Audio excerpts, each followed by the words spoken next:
सभी साथियों को मेरा नमस्कार। शिवानी नर्सिंग क्लासेज में आपका हार्दिक स्वागत है।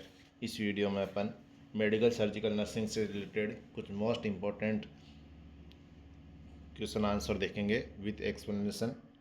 तो सबसे पहला क्वेश्चन है, which electrolyte imbalance is most commonly associated with chronic kidney disease. CKD क्या होता है? दो चीज़ें होती है, एक्यूट और क्रोनिक। तो एक्यूट मतलब जो अभी हाल ही में डिजीज़ हुई है, और क्रोनिक मतलब जो लंबे समय से चली आ रही है। तो जो क्रोनिक डिजीज़ है, क्रोनिक किडनी डिजीज है, उसमें मोस्ट जो इलेक्ट्रोलाइट इम्बैलेंस होता है वो कौन सा है? वो है option B, hyperkalaemia. Explanation देखते हैं। Chronic kidney disease often lead to decrease excretion of potassium. क्यों होता है? देखो, इसमें क्या होता है, डिक्रीज हो जाता है एक्सक्रीशन ऑफ पोटेशियम। पोटेशियम का एक्सक्रीशन है जो किडनी करती है नॉर्मली, वो डिक्रीज हो जाता है। इसके कारण पोटेशियम बढ़ जाता है। इस कंडीशन को हाइपर कैलेमिया बोलते हैं। Elevated potassium level can cause arrhythmias, making it a critical condition to monitor। ठीक है। अगला क्वेश्चन है, what is the primary nursing intervention for a patient experiencing post operative atelectasis. कोई पेशेंट है, उसका ऑपरेशन हुआ है और उसको पोस्ट ऑपरेटिव एटेलेक्टासिस हो गया है, तो प्राइमरी नर्सिंग इंटरवेंशन क्या होगा? सबसे पहले देखते हैं कि पोस्ट ऑपरेटिव एटेलेक्टासिस क्या होता है। तो पोस्ट ऑपरेटिव एटेलेक्टासिस है, वो है पार्शियल और completely collapse of small Airways of the lung. ये इसकी परिभाषा है। तो इसका करेक्ट आंसर क्या होगा? Encourage deep breathing exercise, option B. Explanation देखते हैं। Atelectasis or the collapse of alveoli often occur post operatively due to shallow breathing, incentive spirometry and deep breathing exercise help reopen alveoli and improve lung function। अगला question है, which assessment finding is most indicative of hypovolaemic shock. तो hypovolaemic shock क्या होता है? जब body में fluid की कमी हो जाती है तो उसको हाइपोवोलेमिक शॉक बोलते हैं। ठीक है।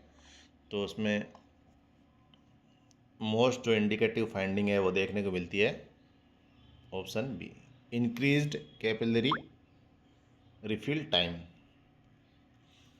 इन hypovolaemic shock decreased blood volume lead to poor perfusion which manifest as delayed capillary refill, tachycardia and hypotension. तो ये कैपिलरी रिफिल टाइम में क्या होता है? देखो, अपन जब अंगुली को प्रेस करते हैं तो वो क्या है, उसका कलर वाइट हो जाता है। जैसे ही आप एक बार प्रेस करके देखो, अपनी जो अंगुली है उसको अंगूठे से प्रेस करके देखो, जो अंगुली का जो लास्ट हिस्सा है, तर्जन में अंगुली को करके देख लो, वो अंगूठे के पास वाली है। तो आप उसको प्रेस करके देखोगे तो वो जहाँ से प्रेस करेंगे उस प्रेस करोगे उसको, वो वाइट हो जाएगी। तो जैसे ही उसको छोड़ोगे तो वो नॉर्मली 2 सेकंड से के अंदर अंदर वो वापस उसी कलर में आनी चाहिए। तो इसका नॉर्मल कैपिलरी रिफिल टाइम है वो लेस देन 2 सेकंड होता है।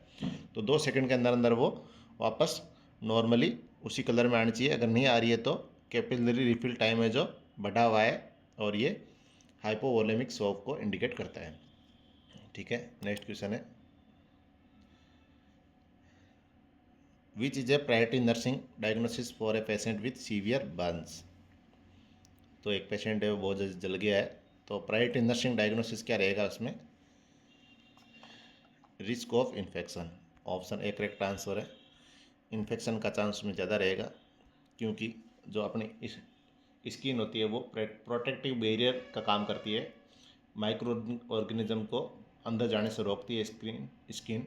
तो बर्न में क्या होता है, स्किन जल जाती है, तो वो माइक्रो ऑर्गेनिज्म है वो आसानी से अंदर घुस जाते हैं। तो burn injuries compromise the skin barrier, significantly increase the risk of infection, while other options are relevant. Infection prevention is critical. अगला क्वेश्चन है, which of the following is a classic symptom of DVT. DVT का classic symptom क्या है? तो DVT का classic symptom है वो है option C, unilateral leg swelling and pen.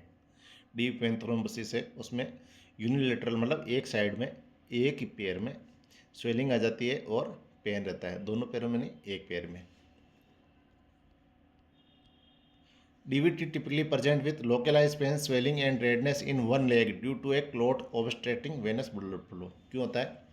क्योंकि क्लॉट है वो ऑब्स्ट्रक्ट करता है वेनस ब्लड फ्लो को, इसके कारण है वो एक ही पैर में स्वेलिंग, पेन और रेडनेस देखने को मिलती है।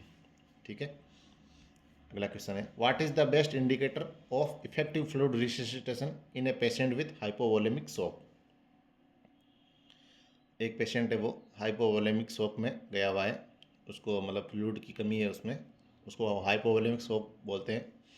तो बेस्ट इंडिकेटर उसमें क्या रहेगा कि वो हाइपोवोलेमिक शॉक से उबर गया है या हाइपोवोलेमिक शॉक है उसका ठीक हो गया है। तो कौन सी कंडीशन से अपन को पता चलेगा कि हाइपोवोलेमिक कंडीशन है उसका वो ठीक हो गया है? तो इसका राइट आंसर है ऑप्शन बी। अगर इसका यूरिन आउटपुट है वो अगर इंक्रीज हो गया है तो इसका मतलब है कि पेशेंट है वो हाइपोवोलेमिक शॉक में अब नहीं है। तो एक adequate kidney perfusion and urine output more than 30 ml per hour. अगर 1 घंटे में 30 ml से ज़्यादा अगर यूरिन आ जाता है तो इसका मतलब है कि ये पेशेंट अब ठीक हो गया है, हाइपोवोलेमिक शॉक की कंडीशन में नहीं है। अगला क्वेश्चन है, which of the following value is most concerning in a patient with cirrhosis. Cirrhosis of liver आपने पढ़ा होगा। तो इस कंडीशन में कौन सी ले वैल्यू है मोस्ट कंसर्निंग होती है? तो कीरोसिस ऑफ लीवर में क्या होता है? High ammonia level. Option C correct answer इसमें, हाई अमोनिया लेवल। एक्सप्लेनेशन देखते हैं, elevated ammonia level can lead to hepatic encephalopathy, a severe complication of cirrhosis. Other values indicate liver dysfunction but are less immediately life threatening.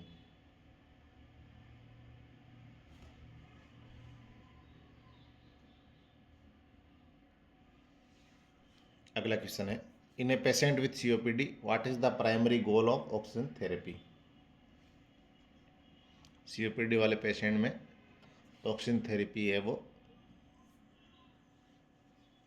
Slow देते हैं, 1 से 1 litre 2 litre प्रति minute, उससे ज़्यादा नहीं देते। और ऑक्सीजन सेचुरेशन है वो 88 से 92 ही रखना है, ज़्यादा नहीं रखना है। क्यों नहीं रखना है? एक्सप्लेनेशन देखते हैं, high level of oxygen can suppress respiratory drive in COPD patient. जब ज़्यादा ऑक्सीजन दे देंगे तो फेफड़े काम करना बंद कर देंगे, वो सोचेंगे कि हम क्यों मेहनत करें, ऑक्सीजन तो मिल रही है। तो इसलिए इस पेशेंट को हाई ऑक्सीजन नहीं देनी चाहिए।